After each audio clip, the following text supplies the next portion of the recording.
Hey anime fan, welcome to my review of Mew Mew Power. I guess you could also call it a review of Tokyo Mew Mew.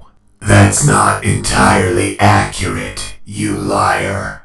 Okay, fine. This is a review of Mew Mew Power, which is the first 26-episode season of Tokyo Mew Mew. And boy, did the editor have a field day with this one. Most appearances of the Japanese language have been aggressively removed, everyone gets a new American name, and more than a few scenes are completely MIA. The English voice cast is definitely not doing a word-for-word translation. In fact, I dare say they're having as much fun with the material as is possible without making Tokyo Mew Mew abridged. Alright, let's look at the setup. Mew Mew Power is basically Maho Shoujo Captain Planet. In a city which strongly resembles a grab bag of Japanese and American pop culture, you'll find Cafe Mew Mew, which strongly resembles a Barbie dream castle. But whenever the city is in danger, the underpaid and poorly trained waitresses of the cafe transform into Dr. Moreau's most adorable creations, a strike force of animal girl hybrids called Mew Mews. Alright, let's look at our heroes, starting with the field commander of the Mew Mews, Zoe. She's part of a long line of red-headed team leaders. Other than that, and being the character that we spend most of our time with, and the one who always deals the final blow to the baddies,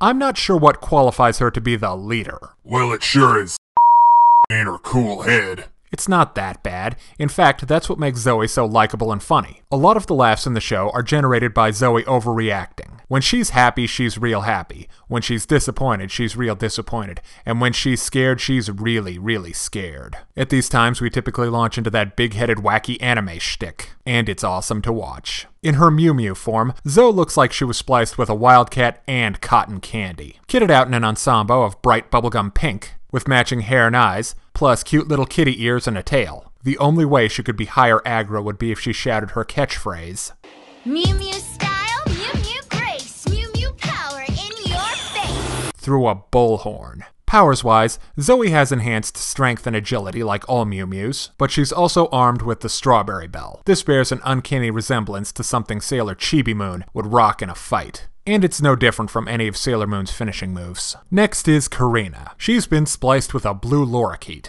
whatever that is. She's a spoiled rich girl, but unlike Diamond Tiara, she actually has some depth. She's a prima ballerina whose parents never seem to be around. She has an older brother fast-tracked for success, and what I can only describe as a womance with fellow Mew Mew Renee. So she's lazy, she also quits the team at least once. But who hasn't? And she's a snob. But her saving grace is, she's funny. Karina is the voice of snark and sarcasm, but the writing is on point enough that you usually kinda have to agree with her. In combat, she gets useless wings and a little birdie tail. Princess Tutu's costume is maybe a bit too simple, and I don't really get her weapon. It's basically a bow and arrow, but when Karina's not actually firing the darn thing, it looks more like a marshmallow bow. Next is Bridget, or hell, let's just drop the subtlety and call her what she is, Sailor Mercury. Oh gee, an introverted smart girl with water-based powers, where have I seen that before? Although to be fair, I think in the original Japanese version, she's just introverted and socially awkward without the extra smartness to compensate. Then I believe that's referred to as an inferior knockoff.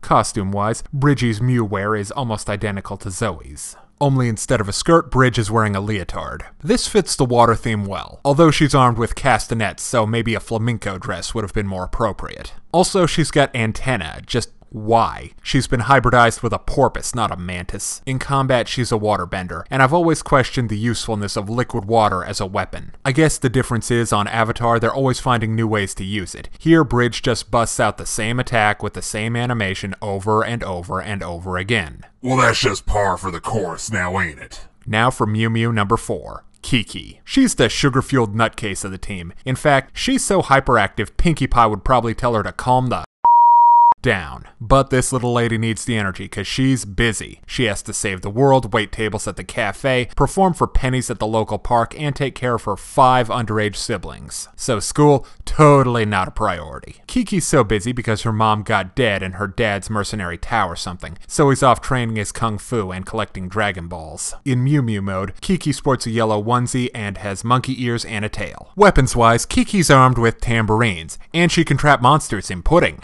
Oh good, for a second there I thought you were going to say something ridiculous. The last Mew Mew is Renee, and she's the cool one. While her friends are spliced with Garfield, Woody, Flipper, and Curious George, Renee's part Fenrir. In civilian life, Renee's a singer/model/actress. She's a triple threat. Renee is one of the most combat-effective Mew Mews. Her weapon of choice is a whip-like thing that really does the damage. On the other hand, her costume doesn't really work. It's just so dissimilar from the other girls. Personality-wise, Renee is as warm and approachable as the rare Arctic cactus. In fact, you might call her cold and uncaring. But really, this she-wolf is just an unemotional person who doesn't like to get involved. But you can bet when aliens are invading, this wolf is ready for the hunt. The way I think of Team Mew Mew is as a much less evil and much more adorable version of Cerberus. And that would make Wesley, the Mew leader, their elusive man. Now, I'm just gonna overlook the fact that he uses charm and frequent bribes of cake to coerce girls who aren't old enough to vote into risking their lives fighting aliens and working in the food service industry. But Wesley is one smooth operator. No matter the situation, he's always got some line of bull to feed the dupes he's talking to. Seriously, dude's gotta have like 20 charisma, and he put all his points in bluff. Although he's probably got a lot of intelligence too, because he does all the science that runs the whole gene splicing operation. If Wesley's the elusive man, that would make Elliot Miranda. Honestly, I'm not clear on what his job is beyond handling whatever odd jobs Wesley wants done, which seems a bit wasteful. Cause dude's like Kato. He's got mad kung fu skills, and he knows how to run all kinds of science-y equipment. Also, he's got blonde hair, blue eyes, and the same voice as Goku, but set on 24-hour douche mode, so maybe he's a Super Saiyan. In fact, both of these guys are so competent in comparison to how little they actually seem to do, it sets off sirens. They're up to something. They probably got a sub-basement filled with manimal super soldiers and robot ninjas. The last support member of the team is Minnie Moo. He's a robot in the form of something Rarity would use to powder her muzzle. He's got a personality, I guess, but mostly he's just a floating alien detector. Unlike Kiro or Luna, not that one, yeah, that one. Minnie Moo isn't serving in some kind of mentor role, so that undercuts his character a bit. The little guy's basically just a pet, who chows down on those jellyfish things that the Seneclons used to create monsters. But he does have one really nice episode where he gets kidnapped and then rescues the Mew Mews. I don't think that's how a rescue's supposed to work. Now it's time to go over the bad guys, and the Seneclons sweep the Terrible Villain Awards, taking home least threatening, stupidest plan, and worst dressed. Their plan is, after having trashed their own planet, to steal ours. How they plan on wiping out humanity isn't really clear, but their plan to kill the Mew Mews is to chuck a new monster at them every week. This is, of course, an embarrassing failure every single time. The Predicites, as they're called, come in two varieties. The first is a weaker, if cooler-looking set of super mutant animals. They are typically the size of your average minivan. The second are universally more stupid-looking animal-human hybrids. For some reason, they're a lot tougher, but I guess you could argue they're evil versions of the Mew Mews. Oh, and the girls fight a Kappa one time, so there's that. Now for the leaders. The first Seneclon commander is Dren. Nerd spelled backwards. Now, as the pointy-eared set goes, here's a list of elves who are more threatening than Dren is. Legolas, Legolas's dad, Elrond, Malakath Theokurst, Prince Nawadin, the Altmerry Dominion, Snap, Crackle, Pop, the Keebler guys, and Will Ferrell. Dren also has a thing for Zoe. I'm not saying this undercuts him as an antagonist, but I am saying he's no Joker. Okay, stop. Well, hello, beautiful. You must be Harvey's squeeze. And you are beautiful. Then there's Tarb. Brat spelled backwards. He's not really functionally different from Dren, but watching him fight with Kiki is pretty funny. Victory will be ours! The last Romulan commander is Sardon. Short for sardonic.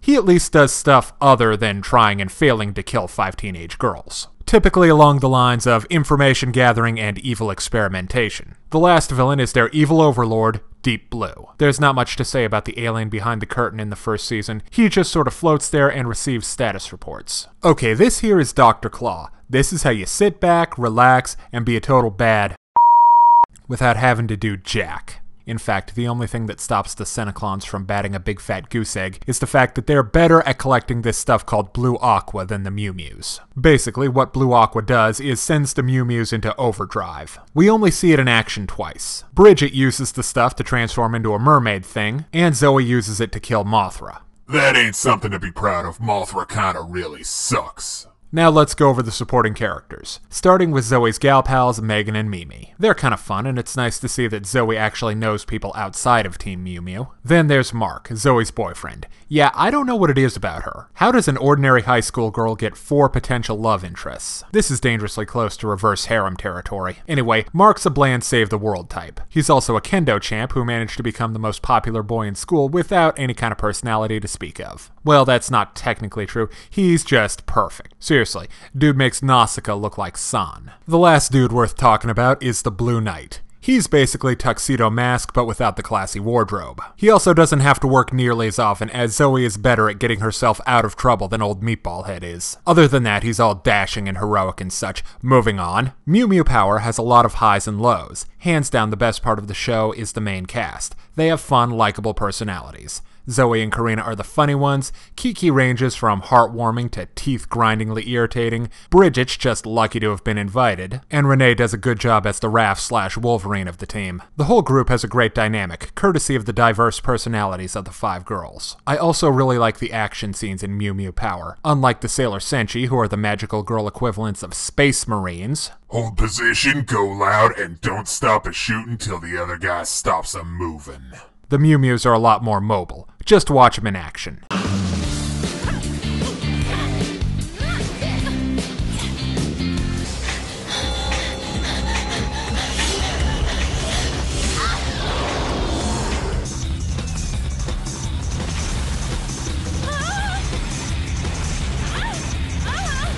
Although sometimes it does turn into the Benny Hill show.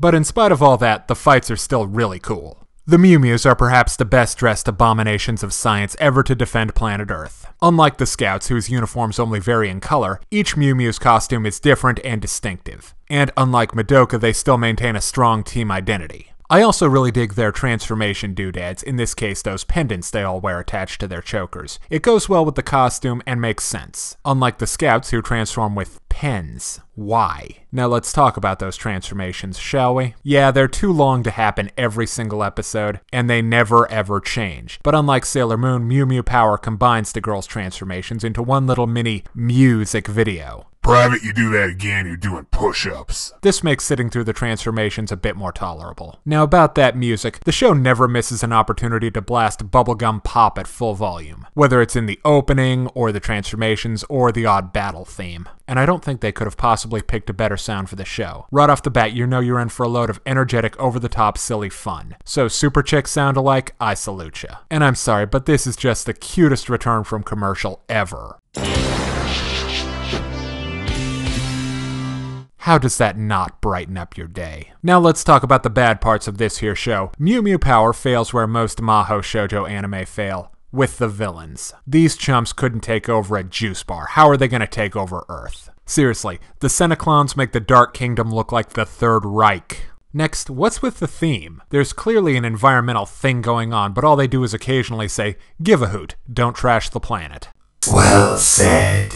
But they never actually do anything about it. It's like the Planeteers just said, "Yo, forget about loot and plunder, we're getting attacked by aliens." What about Moose and Squirrel? Yo, we'll get to it later. Since Mew Mew Power is a science fantasy, I need a little bit more of an explanation than it's magic. The most prominent example I can think of is why are all Mew Mews female? They never say the splicing process only works on girls or anything like that. They also don't really explain why they only used endangered species, when I guess they could splice humans with cockroaches or something like that. They might talk about it in Tokyo Mew Mew, but I know in the manga the rationale is that endangered species will fight harder to protect themselves. Okay, I can dig it.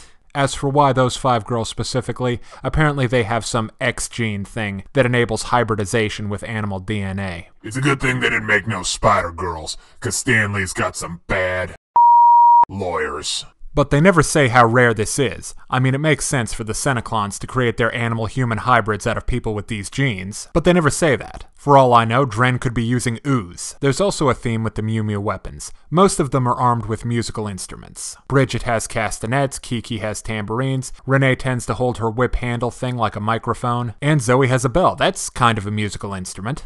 when they ain't using it to call the family for supper. But Karina screws up the whole system by bringing an actual weapon. The nerve.